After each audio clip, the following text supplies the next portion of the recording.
Hi అందరికీ. అందరూ బాగున్నారా? ఒక 3, 4 డేస్ నుంచి అసలు వీడియోస్ ఏం పోస్ట్ చేయట్లేదు. షార్ట్స్ కూడా ఏం పోస్ట్ చేయట్లేదు. ఎందుకంటే వేద వచ్చేసింది మా దగ్గరే ఉంటుంది. సో, ఇంకా తను ఉండడం వల్ల కొంచెం రికార్డ్ చేసినా కూడా ఎడిటింగ్ అనేది చాలా లేట్ అయిపోతుంది. సో, అందుకే ఇంకా వీడియోస్ ఏం పోస్ట్ చేయలేదు. సో, అందరికీ first of all sorry. And ఈరోజు మార్నింగ్ నుంచి నైట్ వరకు నా ఫుల్ డే ఎలా ఉంటుందో ఈరోజు మీకు చూపిస్తాను. సో, లాస్ట్ వరకు ఎక్కడ కూడా స్కిప్ చేయకుండా చూసేయండి. Let's get started now. So, ఈరోజు నేను ఇడ్లీ చేద్దామని అనుకున్నాను టిఫిన్‌కి. సో, ఒక పక్కన ఇడ్లీ పెట్టేసాను ఇడ్లీ కుక్కర్‌లో.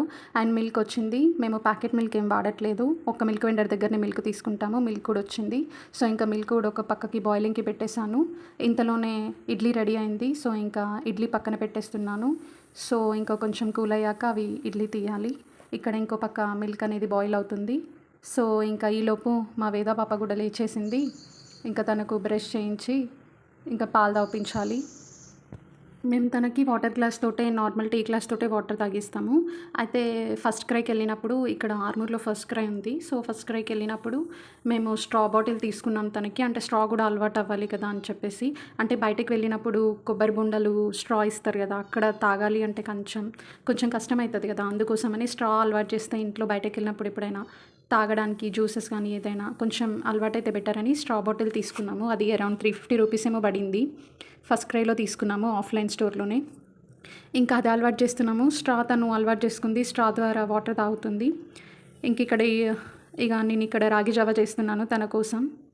రాగి అనేది రిచ్ ఇన్ ఐరన్ ఇంకా as well as rich in calcium కూడా. సో, అందుకే రాగి జావా అట్లీస్ట్ ఎవ్రీ డే కాకపోయినా ఆల్టర్నేట్ డే అయినా పిల్లలకి పెడుతూ ఉండాలి.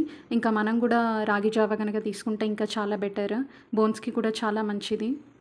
బట్ చాలామంది రాగి జావాని స్కిప్ చేస్తూ ఉంటారు, అంత హెల్తీ అయినా సరే. ఎందుకంటే వేడి అవుతుందని చెప్పేసి చిన్నపిల్లలకు కూడా కొందరు స్కిప్ చేయడం నేను ఇది గమనించాను.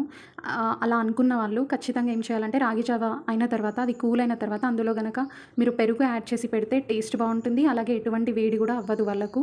సో, ఇలా ఖచ్చితంగా ట్రై చేసి చూడండి మీరు. ఇక్కడ నేను రాగి జావాని ఫస్ట్ ఉండలేకుండా కలుపుకొని ఇంకా కొంచెం వాటర్ వేడాక అందులో ఉండలేకుండా మళ్ళీ కలుపుకోవాలి. ఎందుకంటే వేడి వాటర్ వేసినప్పుడు మళ్ళీ ఒక దగ్గరకు వస్తుంది. సో, మంచిగా కలుపుకొని ఒక పక్కన పెట్టేశాను. బాయిలింగ్కి పెట్టేశాను. అది ఉడుకుతూ ఉంటుంది. ఇక్కడ నేను ఇడ్లీ కూల్ అయిపోయింది, కొంచెం నార్మల్గా వచ్చేసింది. సో, ఇంకా దాన్ని నేను ఇడ్లీ ప్లేట్లో నుంచి తీసేసుకుంటున్నాను. ఇడ్లీ పాత్రల నుంచి ఇడ్లీ సపరేట్ చేస్తున్నాను. ఇడ్లీ చూడండి ఎంత మంచిగా వచ్చిందో ఈరోజు. చాలా బాగుంది, ఫ్లఫీగా అండ్ చాలా బాగుంది. ఎక్కడ కూడా విరిగిపోకుండా వచ్చాయి. ఇడ్లీ బాగుంది. ఇంకా ఇక్కడ టిఫిన్ చేసేస్తున్నాము. చట్నీ ఓన్లీ నార్మల్ పల్లీ చట్నీయే చేశాను. అండ్ ఇక్కడ చూడండి నేను రాగి జావాలో నెయ్యి వేస్తున్నాను. ఎందుకంటే నెయ్యి వేస్తే కొంచెం ఫ్లేవర్ యాడ్ అవుతుంది. పిల్లలకు కూడా మంచిది, గుడ్ ఫ్యాట్ నెయ్యి అనేది. ఇది గుడ్ కొలెస్ట్రాల్ కూడా. ఇంకా ఇందులో వేసాను, కలుపుతున్నాను. పిల్లలకు ఖచ్చితంగా నెయ్యి వేసి పెట్టాలి. అంటే ఫుడ్లో కానీ ఏదో ఒక విధంగా నెయ్యి ఇస్తూ ఉండాలి. ఇక్కడ తినడం అయిపోయింది. చూడండి మా పాప చూడండి ఇక్కడికక్కడికి తిరుగుతూనే ఉంది. ఇంకా నేను ఇక్కడ తినడం అయిపోయిన తర్వాత మళ్ళీ ఒకసారి క్లీన్ చేస్తున్నాను హాల్ని. ఎందుకంటే అన్నీ పడిపోయి ఉంటాయి కదా. సో, పొద్దున్నే క్లీన్ చేస్తాను. బట్ మళ్ళీ ఒకసారి ఎవ్రీ టైం తిన్న తర్వాత క్లీన్ చేస్తుంటాను. ఎందుకంటే చిన్నపిల్లలు ఉన్నప్పుడు కొంచెం నీట్గా పెట్టుకుంటే చాలా బెటర్. చూడండి తను ఎటు నుంచి మొత్తం తిరుగుతూనే ఉంది. ఇంకా వాళ్ళ డాడీ ఉన్నారు కాబట్టి ఆ మాత్రం కొంచెం వెనక వస్తలేదు నా వెనకాల.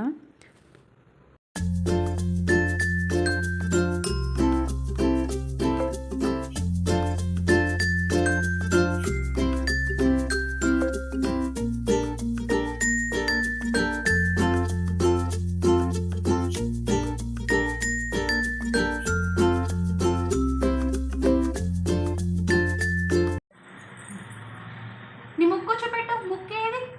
ముక్కు. చెవులేవి? చెవులు. గాజులేవి? నీ గాజులేవి? Okay good. ఏవి గజ్జలు?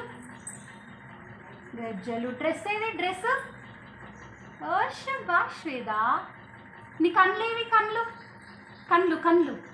అది కాదు. కళ్ళు చూపెట్టు. నీ కళ్ళు చూపెట్టు. నీ విట్టల చెయ్యి. విట్టల పాండురంగ. చిట్కెలు ఎట్లా చేస్తాడు బాబాయ్? ఈరోజు ఇంకా లంచ్లోకి చిక్కుడుకాయ చేద్దామని చెప్పేసి ఇక్కడ చిక్కుడుకాయ నేను ఆల్రెడీ ముందు రోజు ఒలిచిపెట్టుకున్నాను. ఇంకా ఇక్కడ టమాటోస్ అన్నీ ప్రతిసారి కర్రీ చేసేటప్పుడు టమాటోస్ని చెక్ చేసుకుంటాను. ఎందుకంటే మీద ఉన్నాయి అంటే తొందరగా ఖరాబ్ అవుతూ ఉంటాయి, స్పాయిల్ అయిపోతాయి కదా. సో చెక్ చేసుకుంటూ ఉంటే బెటర్. ఇంకా ఎటువంటి స్పాయిలేజ్ అనేది ఉండదు. సో ఇంకా 2 టమాటోస్ తీసుకున్నాను, మిర్చి తీసుకున్నాను, మిర్చి కట్ చేస్తున్నాను. నేను యూజువల్గా చిక్కుడుకాయ కర్రీని నేను ఓన్లీ అంటే వితౌట్ ఫస్ట్ బాయిల్ చేయకుండా డైరెక్ట్ కర్రీయే చేస్తాను. అంటే ఆయిల్లోనే మంచిగా దాన్ని ఫ్రై అవ్వనిస్తాను. కానీ ఈ మధ్య వచ్చే చిక్కుడుకాయ ఏంటంటే అట్లా ఫ్రై చేస్తుంటే సరిగ్గా ఉడకట్లేదు, టేస్ట్ సరిగ్గా రావట్లేదు. అందుకోసమని ఇంకా నేను ఈరోజు చిక్కుడుకాయని బయట తీసుకొచ్చిన చిక్కుడుకాయని ఇంకా ఉడికిచ్చి దాని తర్వాత కర్రీ చేయడం స్టార్ట్ చేశాను. ఇంకా ఈ మధ్యలోనే మా పాప ఏడవడం స్టార్ట్ చేసింది. ఇంకా అందుకే పొద్దున చేసిన రాగి జావ కొంచెం ఉంటే తనకు తినిపిస్తున్నాను. పొద్దున తినలేదు, కొంచెమేమో తినలేదు, అసలు ఇడ్లీయే తిన్నది. సో అందుకే ఇప్పుడు రాగి జావ పెడుతున్నాను. ఇక్కడైతే చూడండి తనే తింటుందంట, నేను కూడా తినిపించొద్దంట. ఇంకా తనే స్పూన్ పట్టుకుంది. ఫస్ట్ లెఫ్ట్ హ్యాండ్ తోటి స్పూన్ తోటి తింది, మళ్ళీ ఇంకా రైట్ హ్యాండ్కి ఇచ్చాను అలవాటు చేయాలి అని చెప్పేసి. ఇంకా రైట్ హ్యాండ్ తోటి తనే తినడం స్టార్ట్ చేసింది. అంటే ఇట్లాంటివి జావ కానీ ఓట్స్ కానీ తను తింటుంది ఇష్టపడి, బట్ రైస్కి వచ్చేసరికి అస్సలు తినదు. ఏదేదో చెప్పుకుంటూ తినిపించాలి, కానీ స్క్రీన్ టైం అయితే లేకుండానే తినిపిస్తూ ఉంటాను తనకి. మా అమ్మ వాళ్ళ ఇంట్లో ఉన్నప్పుడు కూడా వాళ్ళు కానీ టీవీ కానీ ఫోన్స్ ఏం పెట్టారు, జస్ట్ బయట వెళ్ళే వెహికల్స్ అవి ఇవి చూయించుకుంటూనే తింటారు. రైస్కి వచ్చేసరికి అస్సలు తినదు. ఫ్రూట్స్ ఓకే, కొంతవరకు కొన్ని ఫ్రూట్స్ తింటుంది, మళ్ళీ అన్ని ఫ్రూట్స్ కూడా తను ఏం తినదు. తను చాలా పిక్కి ఫుడ్ విషయంలో, కొన్ని మాత్రమే సెలెక్టివ్గా తింటుంది, అన్నీ తినదు. మళ్ళీ ఇంకా తనకు తినిపించడం అయిపోయిన తర్వాత నేను ఇక్కడ తనని ఓనర్ వాళ్ళ ఇంట్లో అప్పచెప్పేసి ఇంక ఇక్కడికి వచ్చాను. అంటే అక్కడ అక్క ఉంటారు, ఆ అక్క చూస్తుంది.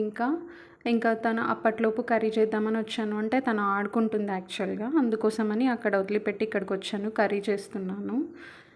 ఇంక ఇక్కడ చిక్కుడుకాయ వండుతున్నానని చెప్పాను కదా. ఇంకా ఫస్ట్ పోపు అవన్నీ వేసుకున్నాను, పచ్చిమిర్చి, ఆనియన్స్.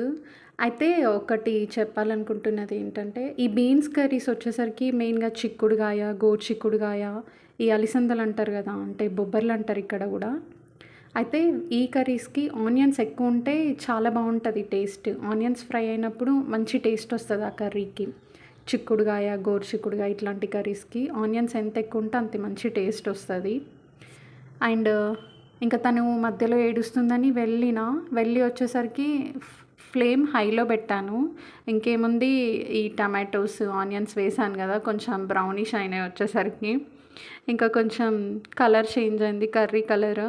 ఇంకొచ్చాక ఇంకా ఫ్లేమ్ మొత్తం లో పెట్టేసి ఇంకా చిక్కుడుకాయ వేసేసి ఇక్కడ ఉప్పు కారం అవి వేస్తున్నాను. చిక్కుడుకాయ ఆల్రెడీ బాయిల్ అయింది కాబట్టి ఇంకా ఇక డైరెక్ట్ ఉప్పు కారం వేసేస్తున్నాను చిక్కుడుకాయ వేసి. సో తొందరగా ఉడుకుతుంది. కొంచెం అడుగంటకూడదని చెప్పేసి కొన్నే వాటర్ యాడ్ చేశాను. ఇంకో పక్క రైస్ కూడా పెట్టేశాను. ఇంకా అటు రైస్ ఉడుకుతూ ఉంది. ఇంకా చూడండి ఇక్కడ ఇంకా చిక్కుడుకాయ ఆల్మోస్ట్ రెడీ అయిపోయింది. ఇంకా దీన్ని కూడా తీసేస్తున్నాను, పక్కకు పెట్టేస్తున్నాను. ఇంకా రైస్ కూడా ఉడకడం స్టార్ట్ అయింది. ఇంక ఇక్కడ వాటర్ అన్నీ అయిపోయాయి. సో ఇంకా మూతకేసుకుంటున్నాను. ఇంకా ఈరోజైతే లంచ్ చాలా simple, just plain rice with చిక్కుడుకాయ కర్రీ, ఎగ్స్ అట్లా ఏం బాయిల్ చేయలేదు. ఇంకా ఈవినింగ్ ఇక్కడ నేను టీ పెడుతున్నాను.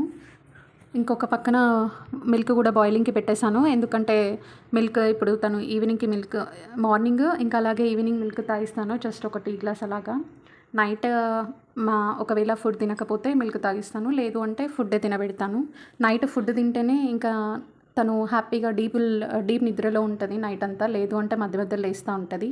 అంటే వాళ్ళకి స్టమక్ ఫుల్ ఉంటే హ్యాపీగా పడుకుంటారు, లేదు అంటే పాపం వాళ్ళు కూడా లేస్తూ ఉంటారు. ఇక్కడ టీ రెడీ అవుతున్నంత సేపట్లో నేను అక్కడ పక్కన బట్టలు ఫోల్డ్ చేసేస్తున్నాను. ఇంకా బట్టలు టీ రెడీ అయింది. సో నేను దాన్ని టీ గ్లాసెస్లో పోసుకుంటున్నాను. ఇంకా అలాగే మిల్క్ కూడా కొంచెం రివర్స్ తనకి మిల్క్ వెళ్ళాలి, రివర్స్ చేసుకుంటూ తాగించడానికి. మళ్ళీ ఎప్పుడు వర్షం పడుతుందో తెలీదు. ఇక్కడ లోపల ఏదో వర్క్ చేసుకుంటూ ఉంటాము, అక్కడ వర్షం పడుతుంది, పోతుంది, ఎండొస్తుంది, ఇదే జరుగుతుంది. ఎండాకాలం ఏమో చాలా వేడి అది ఇదని బాధపడతాము, వర్షాకాలం రావాలి అనుకుంటాము, వర్షాకాలం వస్తేమేమో బట్టలు ఆరవు. మెయిన్ ప్రాబ్లం బట్టలు ఆరవు, అదొకటే. ఇంకా మిగతా అంతా బాగానే ఉంటుంది.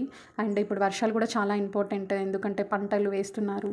ఫస్ట్ స్టార్టింగ్ వర్షాలు ఉండవు ఈ ఇయర్ అది ఇదని అన్నారు.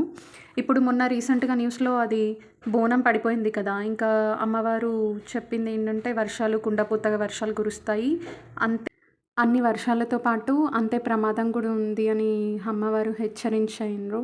సో, ఇంక అదే చూస్తున్నాను ఇన్‌స్టాలో మొత్తం అదే ఉంది ఇంకా. చాలా వైరల్ అవుతున్నాయి ఆ షార్ట్స్ అన్నీ గూడా.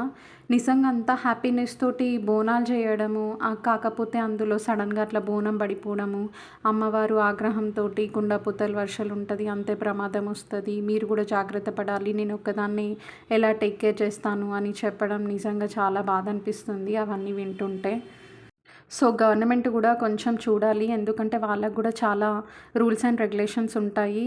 అది అమ్మవారిది విగ్రహ ప్రతిష్టాపన అనేది తొందరగా చేస్తే అందరికీ మంచిది అని నా ఫీలింగ్.